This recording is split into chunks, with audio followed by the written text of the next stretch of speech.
भारत बांग्लादेश सीमा विवाद अब केवल दो देशों का मुद्दा नहीं रह गया है। इस मामले ने अंतर्राष्ट्रीय मंचों पर हलचल पैदा कर दी है। सीमा सुरक्षा कूटनीति और राष्ट्रीय हितों से जुड़े विवाद लगातार नया मोड़ ले रहा है। एक तरफ आरोप प्रत्यारोप का दौर जारी है तो दूसरी तरफ दोनों देशों की सरकारों के फैसलों पर पूरी दुनिया की नजर टिकी हुई है। आखिर इस विवाद की असली वजह क्या है, इसके पीछे की राजनीति क्या है और आने वाले दिनों में इसका असर किस दिशा में जा रहा है।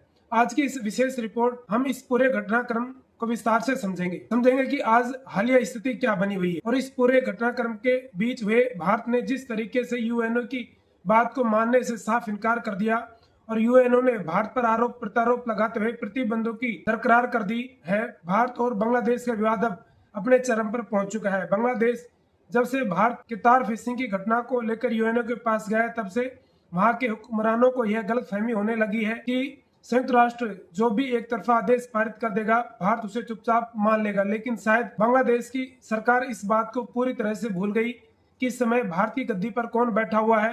यह भूल गए कि आज का भारत जो अपनी संप्रभुता की रक्षा के लिए हर मोर्चे पर तुरंत मुंहतोड़ जवाब देना बहुत अच्छे से जानता है। और तो और इतिहास के पन्ने को भी बांग्लादेश भूल गया है कि यह वही भारत है जिसे 16 दिसंबर 1971 को दुनिया का भूगोल बदलते पूरी पाकिस्तान को नक्शे से मिटाकर बांग्लादेश बनाया था। भारत इस बात को अच्छे से समझता है, जब तक कि दोस्ताना रिश्ते बनाए रखेगा तब तक वहां शांति और सुरक्षा कायम रहेगी। लेकिन अगर पड़ोसी देश ने अपनी हदें पार करने की कोशिश की तो इतिहास गवाह है कि भारत के लिए अपनी सीमाओं की रक्षा करना कोई बहुत बड़ा काम नहीं है। इस बार बांग्लादेश को बचाने के लिए सामने कोई आने वाला नहीं है, न ही इतनी हिम्मत है कि सामने आकर कोई अपनी बड़ी गुस्ताखी करने की जरूरत कर सके। बात पाकिस्तान की तो उसकी राजनीतिक हैसियत पूरी दुनिया के सामने पहले से ही मटिया मेट हो चुकी है और आज तक के सैन्य इतिहास में दर्ज है कि हिंदुस्तान के सामने 93,000 पाकिस्तानी सैनिकों ने घुटने टेक दिए थे, जो आधुनिक इतिहास का सबसे बड़ा आत्मसमर्पण माना जाता है। और भारत की कोशिश हमेशा से यही रही है,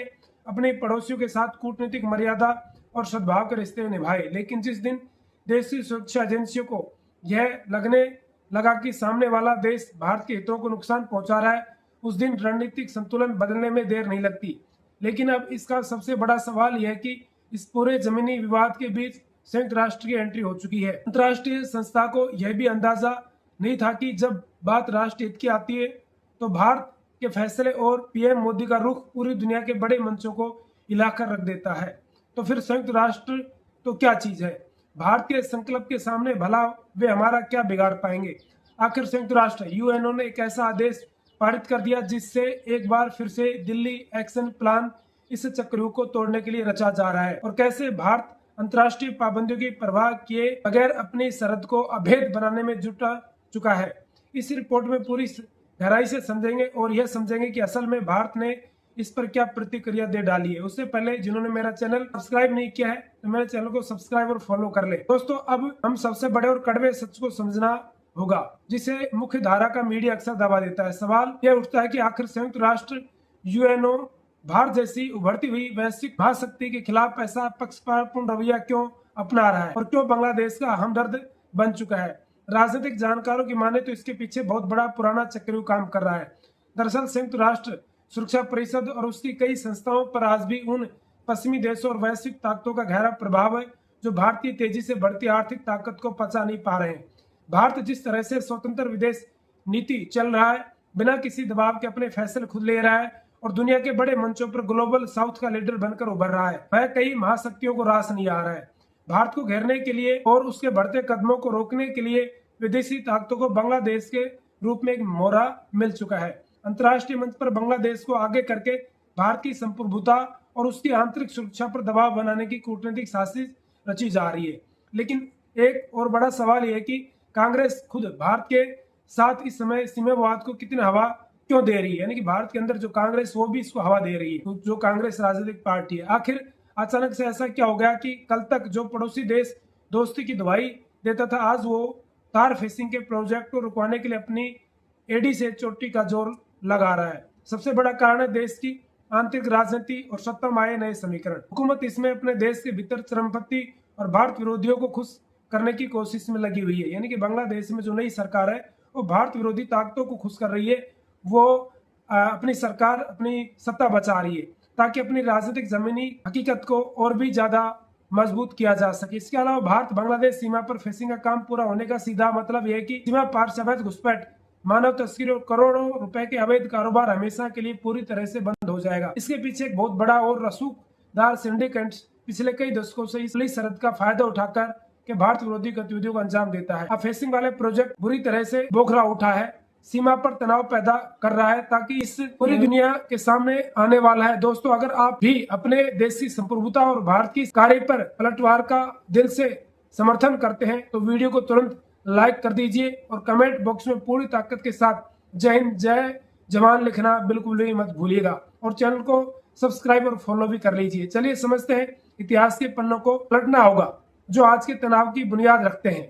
बहुत से लोग यह सोच रहे हैं कि आखिर कल तक जो बांग्लादेश भारत को अपना सबसे बड़ा मददगार रक्षक समझ रहा था, आज इस तरह से हमारे खिलाफ क्यों खड़ा हो गया।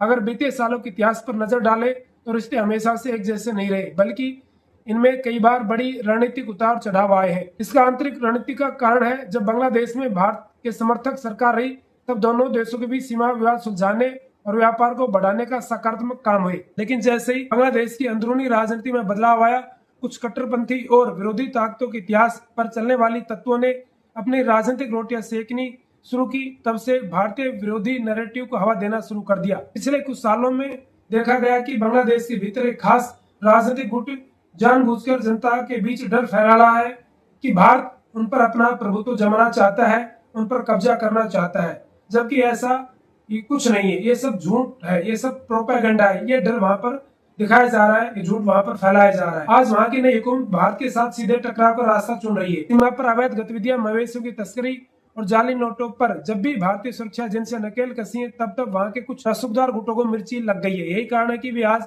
भारत की सुरक्षा फेंसिंग को एक बड़ा मुद्दा बनाकर पेश कर रहे हैं।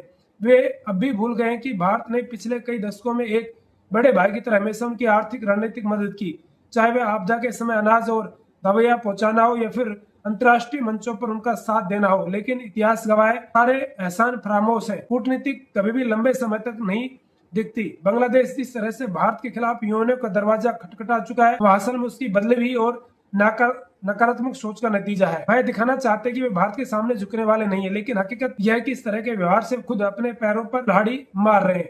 दिल्ली के रणनीतिकार इस पूरे इतिहास और बदले मिजाज को बहुत अच्छे से समझ रहे हैं और यही वजह है कि भारत ने एक बात साफ कर दी है कि पुरानी दोस्ती अपनी जगह, लेकिन जब बात देश की सरहद सुरक्षा की आएगी तो नया भारत किसी के इतिहास या पुराने रिश्तों की दुहाई सुनकर अपने कदम बिल्कुल भी पीछे नहीं हटाएगा। तो दोस्तों, इस बदलते इतिहास के बीच जिसने सबसे बड़ी खलबली मचाई है, जब दिल्ली के साउथ ब्लॉक से निकला front to front action plan, जब संयुक्त राष्ट्र के बंद कमरे में भारत को प्रतिबंध की धमकियां दी जा रही थी और ढाका की नई हुकूमत जश्न मनाने की तैयारी कर रही थी, असल में ठीक उसी समय हिंदुस्तान के शीर्ष नेतृत्व से रक्षात्मक होने के बजाय एक साथ दो अलग अलग मोर्चों पर अपनी बिसात बिछा रखी थी। भारत की कूटनीति ने साफ कह दिया कि देश का शीर्ष नेतृत्व न तो किसी प्रतिबंधों के डर से घुटने टेकने वाला है और न ही भारत को अभेद बनाने के लिए इस ऐतिहासिक मिशन के बीच में छोड़ेगा, बल्कि भारत इस चक्रों को सीधे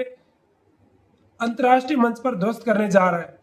इस भेद गोपनीय और आक्रामक रणनीति के तहत भारत एक साथ अंतर्राष्ट्रीय नियमों और जमीनी हकीकत दोनों मोर्चों पर संतुलन बनाकर खेल रहा है।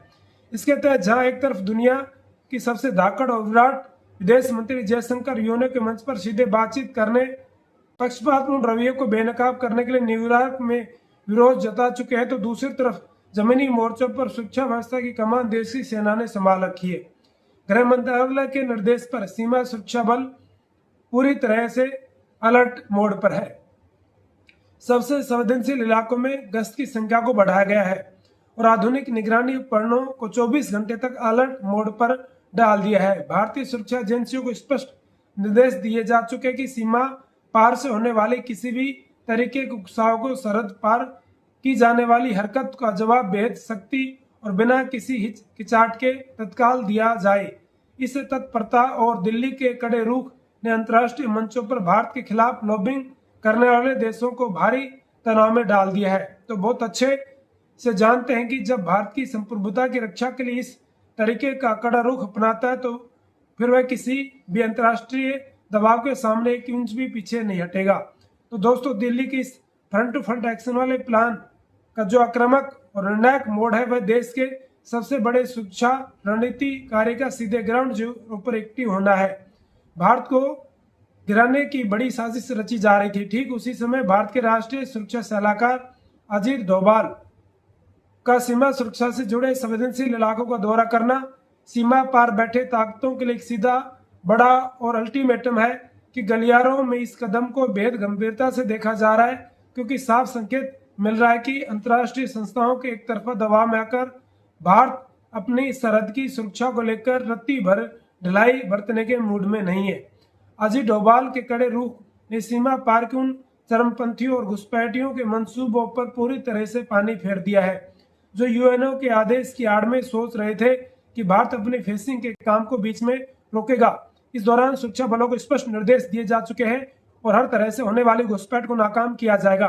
भारत की रणनीति साफ कहती है, फैसले न्यूयॉर्क या ढाका से नहीं बल्कि दिल्ली के साउथ ब्लॉक से ही संचालित किए जाएंगे। भारत के इस व्यवहारिक कदम ने अंतर्राष्ट्रीय लॉबी को सोचने पर मजबूर कर दिया है कि आज का नया भारत किसी भी भारी दबाव के आगे झुके बिना अपनी स्वेच्छा फेसिंग के ऐतिहासिक मिशन को हर हाल में पूरा करके दम लेगा। तो दोस्तों, इस पूरे घटनाक्रम की दबाव की खेल और इतिहास के पन्नों को खंगालने के बाद अब अंतिम तस्वीर पूरी तरह से साफ हो चुकी है। जो ताकतें आज भी यह सोच रही है कि संयुक्त राष्ट्र संस्थाओं और चुनिंदा देशों को गठजोड़ का इस्तेमाल करके भारत को अपनी सीमा सुरक्षा पर दीवार खड़ी करने से रोक देंगे, उन्हें अब भारत के इस कड़े और स्पष्ट रूप से अपनी असली जमीनी हकीकत समझ में आ गई। साउथ ब्लॉक से लेकर ग्राउंड जीरो तक भारत का संदेश दुनिया के लिए बिल्कुल सीधा और अटूट है। जब बात सुरक्षा और नागरिक हितों की बात आएगी तो हिंदुस्तान किसी भी कागजी कार्रवाई, फरमान या विदेशी दबाव के लिए रत्ती भर नहीं झुकेगा। लेकिन इसी बीच भारत ने यूएनओ के अंदर जो किया उस असल में पूरी दुनिया की नींद उड़ा दी। दरअसल अब तक यह चरमपंथी दल और कुछ देशों का गुट यह मान रहा था कि भारत इस दबाव के आगे झुक जाएगा और असल में यूएनओ का प्रतिबंध भारत पर थोपने की बात फेसिंग की कार्रवाई रुक जाएगी। लेकिन असल में जो इस वक्त खबर आ रही है उसे इस पूरे मामले की दिशा और दशा दोनों पलट दी। जो देश यूएनओ के अंदर बैठे हैं उनमें से एक बड़ा धड़ा भारत के साथ खड़ा हो गया, भारत के समर्थन में मतदान करना शुरू कर दिया है। उनका यह कहना है कि भारत अपनी फेसिंग को लेकर जो अपनी नीति तय की है बिल्कुल सही है और वह इसका समर्थन करते हैं। असल में यूएनओ के अंदर 5 वीटो पावर वाले देश, जिनमें से 3 इस वक्त भारत के समर्थन में खड़े हो चुके हैं, फ्रांस, रूस और दूसरा ब्रिटेन भी अब भारत के समर्थन में खड़ा हो चुका है। यानी कि 3 बड़ी पावर इस वक्त भारत के समर्थन में खड़ी हो चुकी हैं। मतलब यह कि भारत एक छोर में यूएनओ के फैसले को पलटने की ताकत रखता है। इतना ही नहीं, इसके अलावा यूएनओ के तमाम सदस्य देश भी जिनके पास वीटो पावर की शक्ति नहीं है, उनमें भी एक बहुत बड़ा देशों का समूह भारत के साथ खड़ा हो चुका है, जिसमें अफ्रीकी देशों से लेकर कई यूरोपियन यूनियन के देश भी शामिल हो चुके हैं। उनका यह कहना है कि भारत का कदम बिल्कुल सही है और सटीक है। यानी अब मजबूरन वह यूनाइटेड जो बिल को एक दिन पहले तो भारत के फैसलों को लेकर चुनौती दे रहा था, वही अमेरिका अपने फैसले बदलने के लिए मजबूर हो गया है। हालात ऐसे बन चुके हैं कि यूएनओ में एक बार फिर से बड़ा उलटफेर शुरू हो चुका है। भारत ने अपनी आक्रामक नीति को स्पष्ट और साफ कर दिया है कि सीमाओं के भीतर अवैध घुसपैठ को रोकने के लिए, अपराधियों पर नकेल कसने और अपनी सीमा सुरक्षा व्यवस्था को मजबूत बनाने के लिए पूरे तरीके से स्वतंत्र है। भारत के राष्ट्रीय संकल्प के सामने पूरे तरीके से ध्वस्त हो चुका है। हमारा सुरक्षा एजेंसियां बिना किसी हिचकिचाहट के अपने काम को दोगुनी रफ्तार से पूरा करने में जुट चुकी हैं। अब देखना है कि आने वाले दिनों में जबकि भारत का अत्याधुनिक स्मार्ट फेसिंग सिस्टम पूरी तरीके से काम करना शुरू कर देगा, तब सीमा पर बैठे उकसावे वाले तत्वों और उनके अंतर्राष्ट्रीय आकाओं का नया पैटर्न क्या होगा। लेकिन एक बात पूरी तरीके से साफ है और तय है कि चाहे कोई भी वैश्विक चक्र रचा जाए, हमारी सीमाओं पर मुस्तैद जाबांज जवान देश का शीर्ष नेतृत्व हर चुनौतियों का मुंह तोड़ जवाब देने के लिए 24 घंटे तैयार है। हमारी सुरक्षा एजेंसियों के साथ देश की अखंडता पर पूरा भरोसा करते हैं। तो इस वीडियो को ज़्यादा से ज़्यादा लाइक और शेयर जरूर कीजिएगा दोस्तों। अब इस पूरे माहौल के बीच जैसा भारत के पक्ष में मतदान होना शुरू हो चुका है, भारत के साथ समर्थक देशों की संख्या बढ़नी शुरू हो गई है। जो भारत के खिलाफ इस पूरी रणनीति की साजिश रच रहे थे, उनके पैरों तले से जमीन खिसकनी शुरू हो चुकी है। हालात ऐसे बन चुके हैं कि वह यह नहीं समझ पा रहे हैं कि आखिरकार यूएनओ में भारत से कैसे निपटा जाए। भारत ने न सिर्फ सबूत पेश किए बल्कि असल में अपनी बांग्लादेश बॉर्डर पर की जा रही असल स्थिति का जायजा सीधे यूएनओ के सामने रिपोर्ट में सौंप दिया। उसके बाद से यूएनओ में जो भूचाल आया, ऐसा लग रहा था कि मानो भारत में एक आंधी, एक बयार अपने साथ खड़ी कर दी है, तो कई देशों का हुजूम भारत के साथ खड़ा हो गया। इस पूरे घटनाक्रम के बीच कुछ गिने चुने देश जिनके पास वीटो पावर भी है, वह बांग्लादेश के समर्थन में खड़े हैं, जिनमें से दो देशों का नाम साफ तौर पर आप सभी जानते होंगे, चीन और अमेरिका।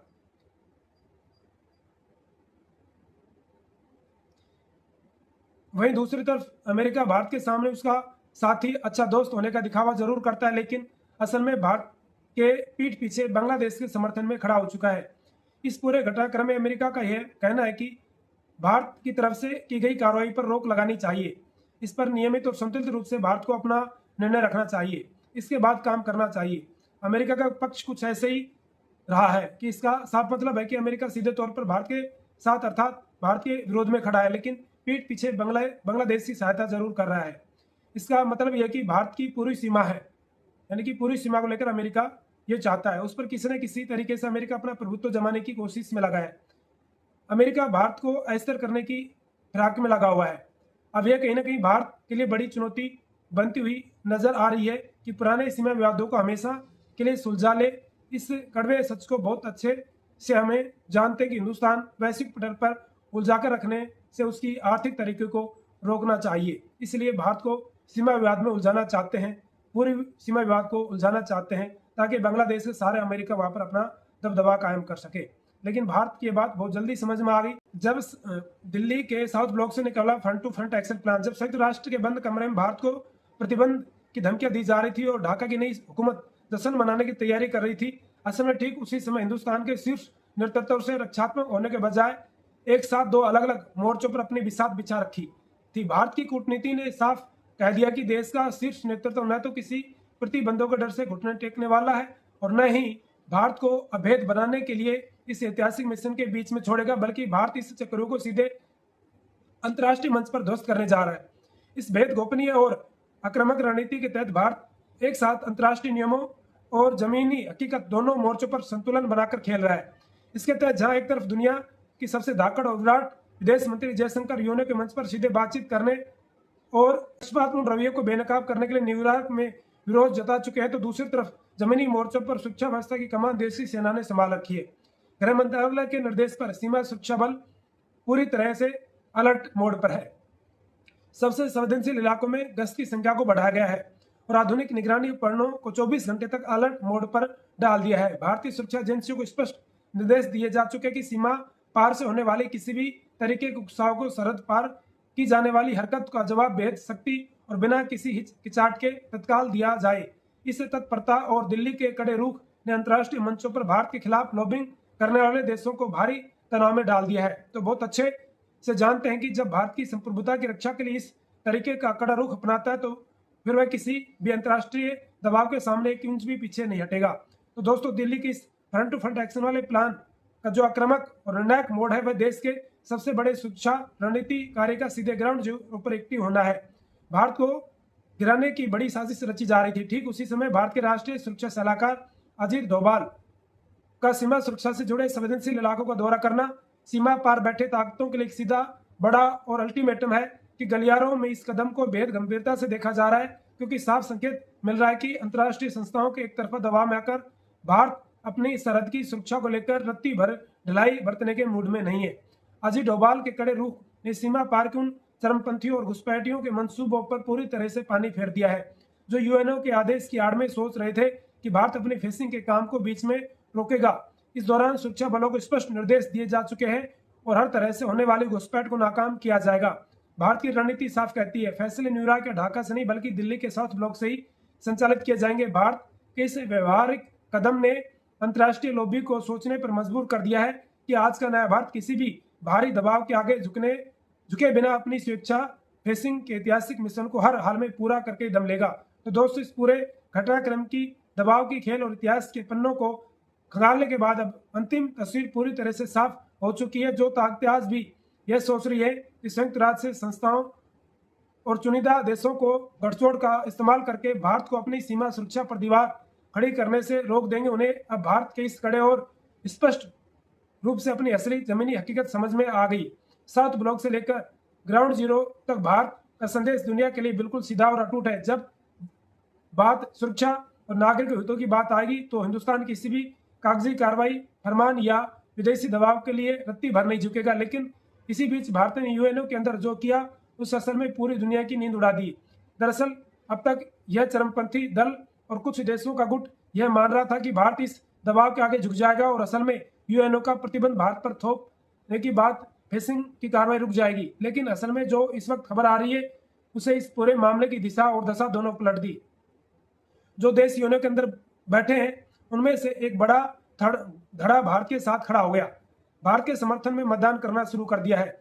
उनका यह कहना है कि भारत अपनी फेसिंग को लेकर जो अपनी नीति तय की है बिल्कुल सही है और वह इसका समर्थन करते हैं। असल इसके साथ ही सीमा पार से होने वाली अवैध घुसपैठ का भी अब यही एक आखिरी रास्ता बचा। अगर हमारा यह पूर्वी रास्ता भी पूरी तरह से सील और सुरक्षित हो गया तो सीमा पार बैठे होड़दंगियों, तस्करों, गैर कानूनी तत्वों का पूरा तंत्र हमेशा के लिए ध्वस्त हो जाएगा। इसी रास्ते से होने वाली हर तरह के हथियारों और नशीले पदार्थों की तस्करी हमेशा के लिए बंद हो जाएगी। आखिर अमेरिका और अन्य वैश्विक ताकत बांग्लादेश के कंधे पर बंदूक रखकर भारत से इस मोड़ पर क्यों खेलना चाहती हैं? इस अंतर्राष्ट्रीय दबाव के बीच हमारी सुरक्षा एजेंसी और दिल्ली के गलियारों में इस समय कौन सा बड़ा और अचूक जवाबी प्लान तैयार हो रहा है? सबसे बड़ा सवाल है कि अगर भारत इस वैश्विक संस्था की बात मानने से पूरी तरह से इनकार कर देता है तब वैश्विक राजनीति में क्या होगा? आज की इस बेद खोजी विस्तृत रिपोर्ट में हम आपको ग्राउंड जीरो की जमीनी हकीकत से रूबरू कराएंगे। भारत के पास क्या दमदार विकल्प मौजूद है? अगर आप भी दिल से मानते हैं कि हमारे देश की सुरक्षा के आगे किसी भी भारी संस्था या विदेशी ताकत का दबाव कोई मायने नहीं रखता है तो इस वीडियो को भी एक लाइक दे दीजिए, एक लाइक कर दीजिए और नीचे कमेंट बॉक्स में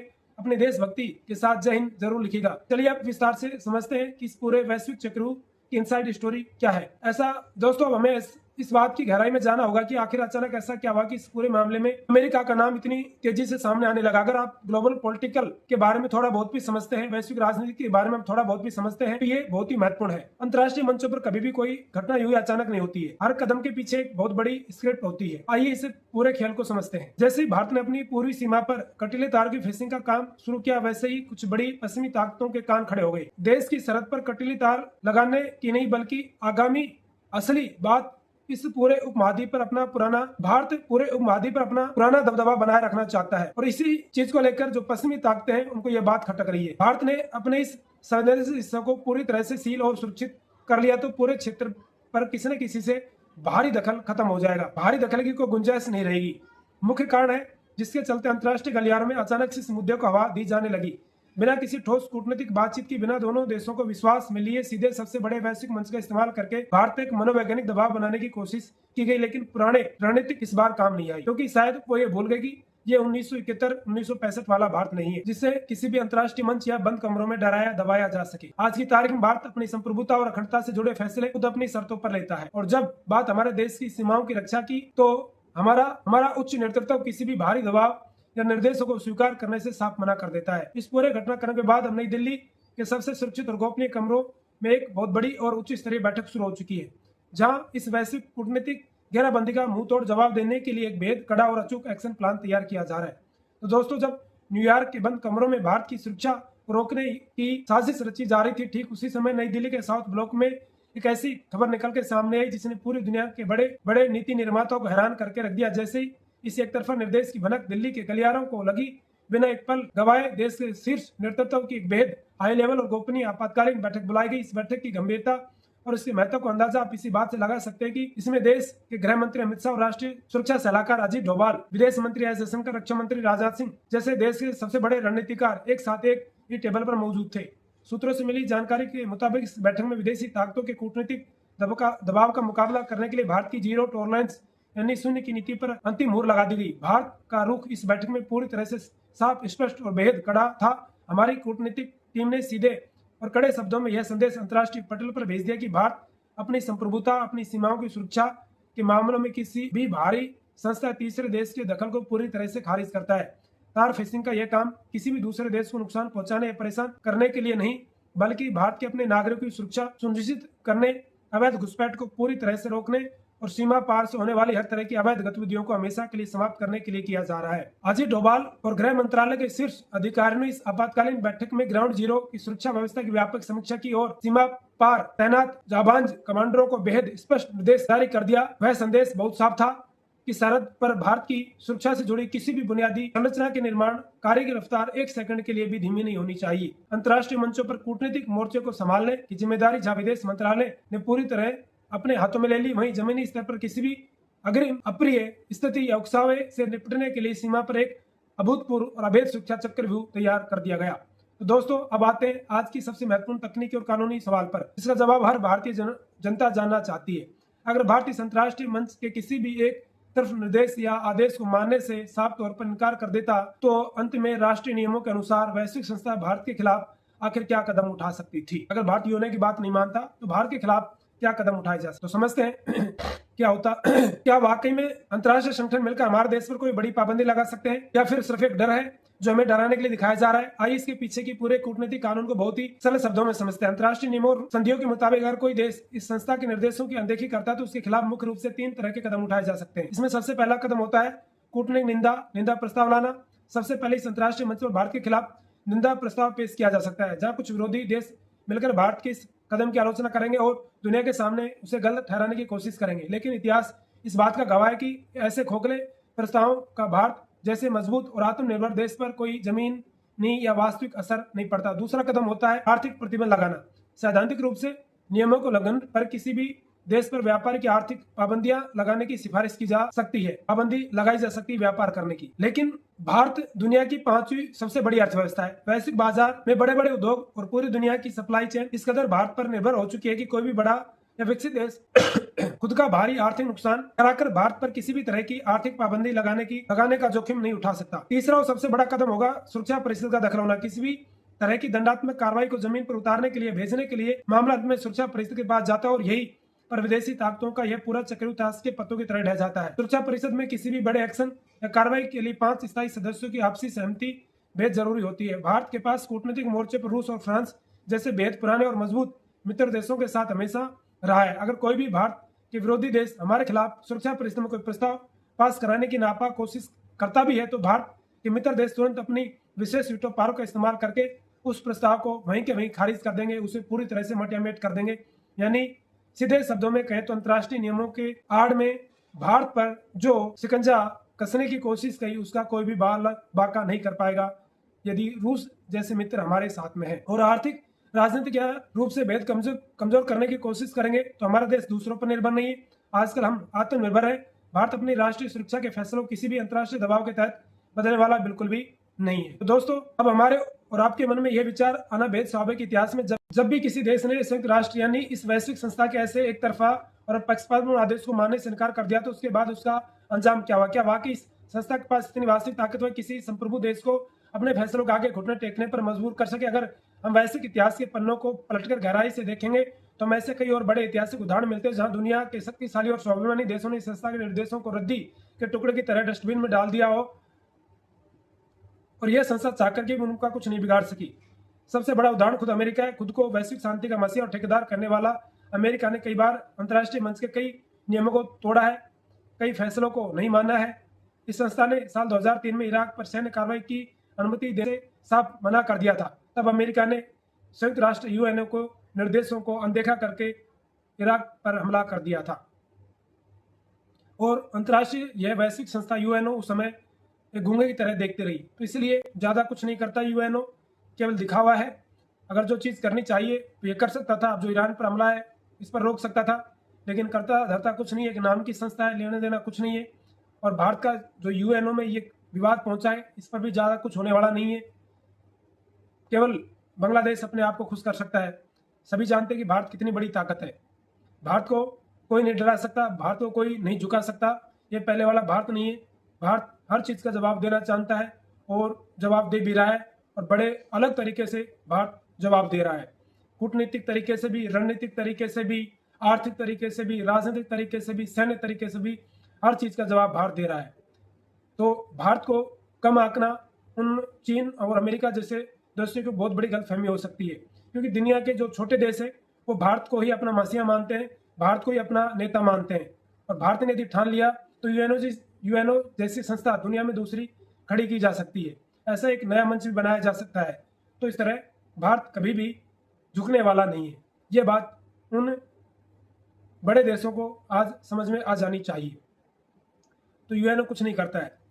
और जब भारत ने परमाणु संपन्न दुनिया है, भारत परमाणु संपन्न दुनिया है, दुनिया की 5वीं बड़ी अर्थव्यवस्था है, बहुत बड़ी ताकत है, हमारे पास आधुनिक सैन्य शक्ति है, हमारे पास कूटनीतिक है, हर तरह की चीज़। और भारत का अपना एक गौरवमयी इतिहास रहा है, वीरों का इतिहास रहा है, जो भारत कभी भी नहीं झुक सकता। भारत हमेशा पड़ोसी के साथ पहले शांति और सद्भाव चाहता है, लेकिन जब पड़ोसी शांति और सद्भाव नहीं चाहता है तो भारत ये नहीं है कि उसके सामने ये कहेगा कि भाई तुम मान जाओ। भारत अब किसी भी टकराव का जवाब देने से हिचकिचाहट नहीं करता है, चाहे वो बांग्लादेश हो, चाहे पाकिस्तान हो, चाहे चाइना हो। भारत पूरी ताकत के साथ उसका जवाब देना जानता है।